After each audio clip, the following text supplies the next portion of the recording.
Ich bin am Red Bull Ring 2 Stints gefahren. Einmal voll attackiert, spät bremsen und wieder früh ans Gas. Alles, was sich wirklich schnell anfühlt.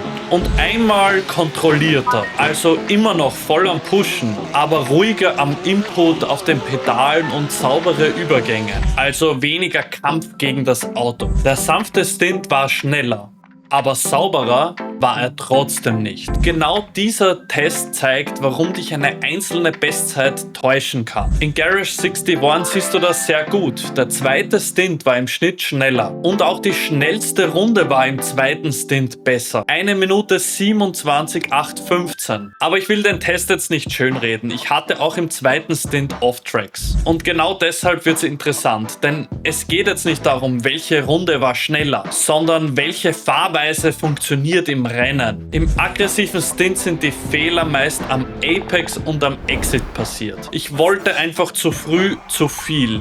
Zu eng, zu früh aufs Gas, zu viel Curb und zu viel Rotation auf der Bremse. Ja, und dann rotiert das Auto zu viel am Apex oder dich zieht's raus am Exit und es ist ein Off-Track. Im sanfteren Stint war es etwas anders. Das Auto war ruhiger, die Exits waren oft besser. Aber ich war gerade am Entry mit den Track Limits ein bisschen zu optimistisch. Und gerade am Red Bull Ring in iRacing ist das eine richtige Challenge. Die 3D-Curbs und die Off-Tracks sind da brutal sensibel. Ja, und die Zeit sagte vielleicht, das war schnell, aber sie sagte nicht, wie kontrolliert das Ganze war. Wenn du deine Sessions nicht mehr nach Hotlappen und Bestzeiten bewerten möchtest, der kostenlose Fahrtechnik-Fahrplan liegt unten in der Beschreibung. Da geht es genau um die richtige Reihenfolge. Fundament, Speed und Präzision. Wichtig aber, die schnellste Runde ist nicht wertlos. Eine schnelle Runde zeigt dir, was möglich ist. Sie zeigt dir, wo ungefähr das Limit liegt. Das Problem beginnt erst, wenn du aus dieser einen Runde dein ganzes Training ableitest. Dann trainierst du nämlich nicht mehr Race Pace, dann trainierst du vielleicht das Qualifying. Also die Hotlap ist das Potenzial und die Pace sind die Wiederholungen. Ja, die aggressive Runde fühlt sich oft schneller an, einfach weil mehr passiert.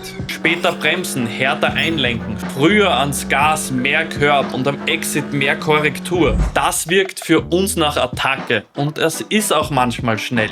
Aber ein Auto wird nicht schneller, einfach weil du mehr machst. Die Reifen haben nur einen bestimmten Grip-Level. Wenn du gleichzeitig hart bremst und noch viel einlenkst, dann kämpfen diese Inputs gegeneinander. Gute Pace entsteht nicht durch die maximale Gewalt. Sie entsteht durch saubere Übergänge. Und da haben wir noch gar nicht vom Risiko gesprochen. Hier sieht man den Unterschied.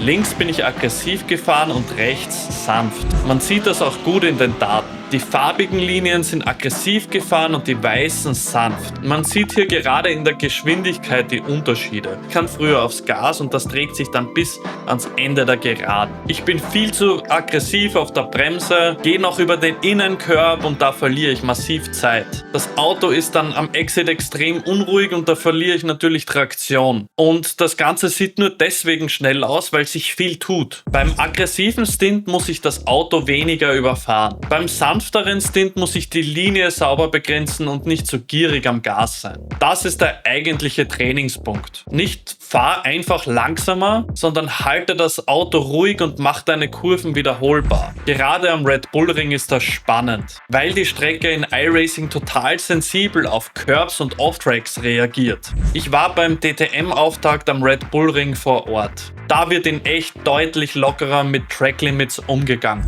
Aber genau deshalb ist die Strecke hier in iRacing ein extrem hartes Testlabor und jeder Fehler wird sofort bestraft. Die Curbs zwingen dich auch zu hinterfragen, ob diese schnelle Linie sicher wiederholbar ist. Oder ist sie nur 1- bis 2 Mal gut gegangen. Deshalb würde ich Pace nicht nur über die schnellste Runde definieren. Ich würde 3 Fragen stellen. Erstens, wie schnell ist die beste Runde? Zweitens, wie eng liegen die Runden beieinander? Und drittens, wie viele dieser Runden wären im Rennen wirklich gültig? Ist die Linie kontrolliert, aber du rutschst trotzdem noch am Exit raus? Dann hast du den nächsten Trainingspunkt. Schauen wir die schnelle aggressive Runde an.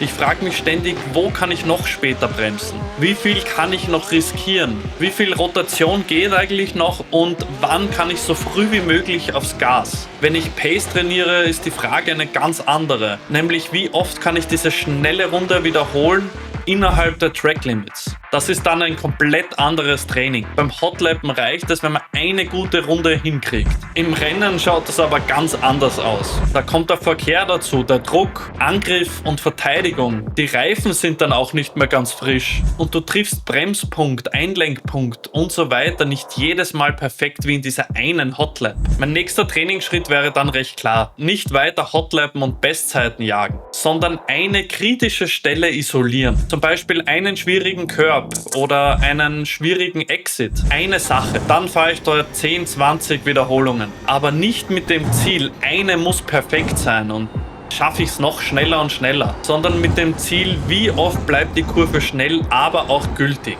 Danach schaue ich nicht auf die schnellste Runde. Ich schaue auf die Durchschnittszeit, auf die Off-Tracks und die Korrekturen und auf die Stelle, an der ich normalerweise ein Problem habe oder wo der Fehler meistens passiert. Und genau so wird aus einer schnellen Runde dann auch echte Pace. Ja, und wenn du danach merkst, dass du deine eigenen Muster nicht sauber erkennst, dann hilft auch eine Analyse von außen. Nicht, weil dir jemand magisch 3 Zehntel schenkt, sondern weil jemand sieht, wo der Fehler wirklich beginnt. Aber hol dir erstmal den Fahrplan, fahr ganze Stints und prüf dein Replay selber. Da kannst du wirklich nur draus lernen. Also jag deine Bestzeit ruhig. Aber bau nicht nur auf die Bestzeit. Sie zeigt dir das Potenzial. Der ganze Stint zeigt dir aber dein echtes Level. Und manchmal ist die wichtigste Erkenntnis nicht, dass du noch mehr pushen musst, sondern dass du schnell genug bist, sobald du aufhörst, das Auto zu überfahren. Schreib mir in die Kommentare, bist du aktuell am Hotlappen oder trainierst du nur ganze Stints? Wir sehen uns auf der Strecke.